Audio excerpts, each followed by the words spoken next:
One of the most common things you'll hear talking about the stock market is that the trend is your friend. It's the whole idea that if things are going in one direction, you probably shouldn't bet against it. Then I saw a tweet talking about a solid January could be a good sign for the market and potentially foreshadow a continued uptick in the months that follow. Of the 5 instances was the S&P 500 gained more than 5% in January after a negative year, the benchmark index rose 30% for the year on average.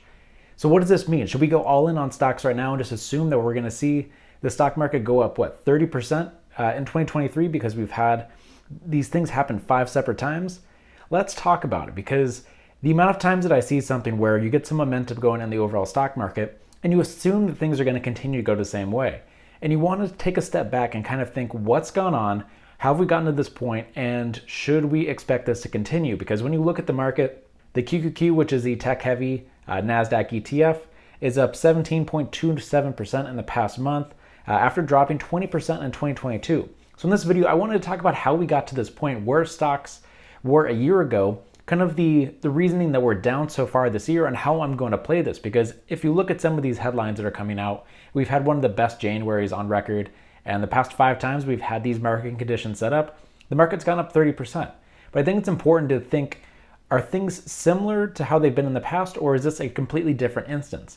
When you look at most of the bear markets that have come in the past 50 years, they've been caused by major catalysts. You have the pandemic, you have the dot-com bubble, and now right now it's based off of inflation and uncertainty. So let's look at the things that have pushed the market down in the past year and talk about why I think that things may not be primed for a rebound like we've seen in this tweet, where it says that we could expect a 30% rise. Obviously not financial advice, but I'm just giving my thought process on why I am investing the way that I am and why I'm not deciding to switch into growth stocks at this point. You see some of the headlines on Thursday. Meta announced a stock buyback, which is usually done during great economic times. It's the whole idea of lowering the number of shares that are outstanding. And the whole idea is that the market sees this as a positive thing. When you buy back shares, that means that everyone's stock price goes up in value. And as a result, it was up 23.75% today when I was recording this video.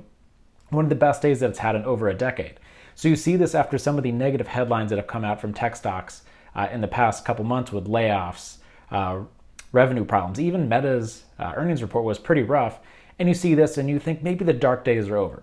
So let's talk about how we got to this point.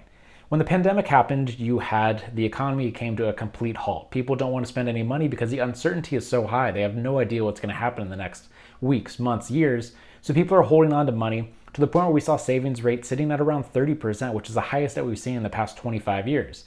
Fast forward to today, the savings rate is the lowest it's been in about 15 years at around 2%. So we've gone from people sitting on a lot of cash to not having a lot of cash sitting in savings accounts. So what happened? The Federal Reserve came out and tried to promote spending, and the way they did this is by lowering interest rates to pretty much zero. When this happens, it's the idea of borrowing money becomes cheaper and cheaper, and it incentivizes people to make large purchases that are going to stimulate the economy and make just the economy continue to run.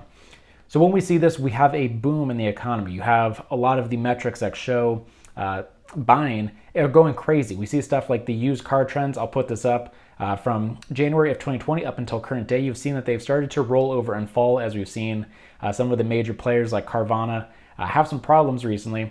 But it went from, in January 2020, the average price for a car was $20,000 for a used car, and it ballooned all the way up to 30%, or $30,000, which is a 50% increase in just a year.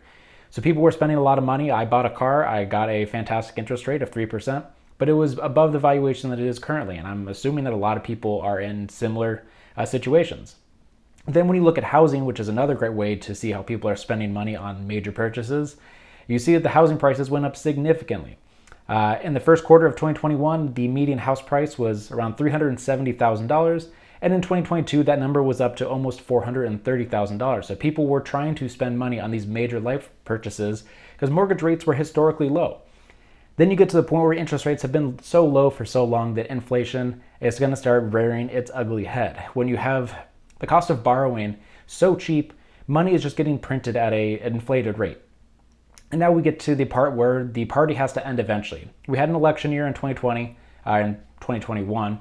And as a result, the Federal Reserve, which is not linked to one specific party, didn't want to burst the bubble. You don't want to be the one that pops the bubble that's been kind of keeping the economy going for this long time, but eventually it had to go. And now we've gotten to the point where the Federal Reserve and Jerome Powell are the most influential people when it comes to market conditions right now. Because during that time, interest rates have had to climb steadily to try to combat this record inflation, which is sitting around 7%. That's not sustainable, so you have to do something about that. But when that happens, it causes a lot of the growth stocks and speculative stocks to tank because a lot of these companies are not profitable. What that means is that they're going to continue to borrow money against their existing business to try to get to the point where eventually they're going to be profitable. So no matter what, they're going to be borrowing money. And when the price of borrowing money goes up, that is something that the market is not going to like. If you look at the speculative stocks in 2020 up until the end of 2021, you see a lot of these stocks that were not profitable that people were betting on eventually becoming profitable. But now that the inflation and interest rates are so much higher, those have not been good bets for the past year. On Wednesday, the Federal Reserve came out and announced another 0.25% increase in rates, and they said that they don't expect any rate cuts for the rest of this year. When you see this, you expect that to be a negative thing. Wall Street as a whole has this habit of spinning whatever story that comes out in whatever way the general public or the insiders want it to go. You can see a headline like layoffs. For a normal person, if you saw that, say, Apple was laying off 10,000 people, you would assume the stock price would go down. Now Wall Street can spin that in a way where they are lowering their costs and their margins are going to increase. So they can spin it in whatever way they want. And based off of the market conditions and the response that we saw in the market the past 2 days, the overall market's expecting that there's actually probably going to be a rate cut, or the inflation numbers are going to go down to the point where they're going to have to change their tune and eventually have a rate cut by the end of the year. So that's what the market's betting on. Here's why I don't think that I'm going to be betting on that for the long term. If you believe that's going to be happening, speculative stocks may be the way to go. I am not ready to do that. I'm going to stick with my recession-proof stocks because I don't think the worst is behind us at this point. The reason I think that is, who knows what's going to happen? I think when the market is going in one certain direction, all it takes is one negative number to come out and people are going to be spooked, especially with the record January that we saw with the NASDAQ being up 17% in the month. The sell-off is probably going to be pretty aggressive when it does happen, so I'm not ready to make the full switch from dividend stocks over to the growth stocks. That's just my personal opinion. I'm very curious on what you think is the best play for the next 12 months and if you think that these safer stocks are still the way to go. So right now, I'm going to continue the course that I have right now when it comes to the dividend stocks.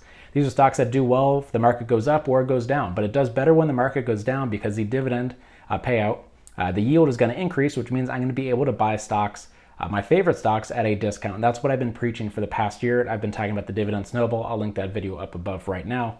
But when I look at my top 5 holdings, they're the dividend stocks. I have some of the big hitters when it comes to tech and Apple and Microsoft, and they're in the top 5 of my holdings. So I don't feel the need to make a drastic switch, whether that be selling some of my underperforming stocks or overperforming stocks, even for that matter, and buying into growth stocks. I have some exposure to the tech-heavy markets when it comes to my NASDAQ ETF, QQQ, so I've been able to benefit from the stock market recovering in January. But when I look at my portfolio as a whole, probably 75% of it is still sitting in dividend stocks, and I'm going to continue to keep that going forward until something drastic changes.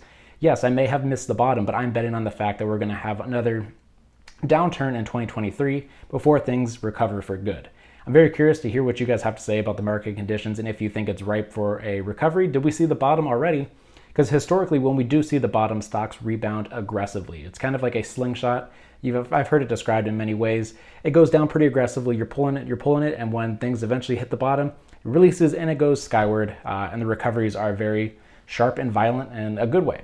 Usually when things fall, they fall fast, but when they come back, they recover just as fast, if not faster. So you want to be in the market for when that happens. I just don't think it's time for me to switch to the growth stocks because I think there's too much risk involved in it. When you look at your portfolio, you have to think about where you're investing and why. In my retirement account, it is for the next 40 years. I'm not worried about how the market conditions are going to do for the next 2 to 5 years. It is 40 years in the future, so I do have more growth stocks in that portfolio. But when I look at my dividend account, this is something that I'm hoping to buy a house with my partner in the next 1.5 to 3 years. If I was wrong and went all in on growth stocks, my portfolio is going to take a beating, and as a result, that may hinder or delay my progress of being able to buy a house. So I think it's really important to look at the portfolio that you have, because if you have a time horizon of 40 years, yeah, you can make a bet on picking the bottom, and if you're wrong, it's not going to be the end of the world. But if this is a more short-term portfolio and you are wrong, it's going to really knock you back a couple years in your progression, and that's what I'm trying to avoid at all costs. And if I'm wrong and the stock market continues to go up, My retirement account is going to look beautiful. But my dividend account is still going to do well because I do have money in the market. And that's the whole point of not trying to time it. It's not that I'm selling all my stocks and waiting for the market to fall further so I can buy back in. I'm just keeping my money in the market, but I just am not in the most volatile stocks out there. So if things go up, I'm not going to make the max profits that some people may make out there. But I think the market, it might fall further before it goes back up. My name is Andy. If you made it this far, please hit that like and subscribe button. It helps the channel out a lot. There will be some videos up on the screen right now if you want to see other videos from me. And I will see you in the next video. Thank you for watching.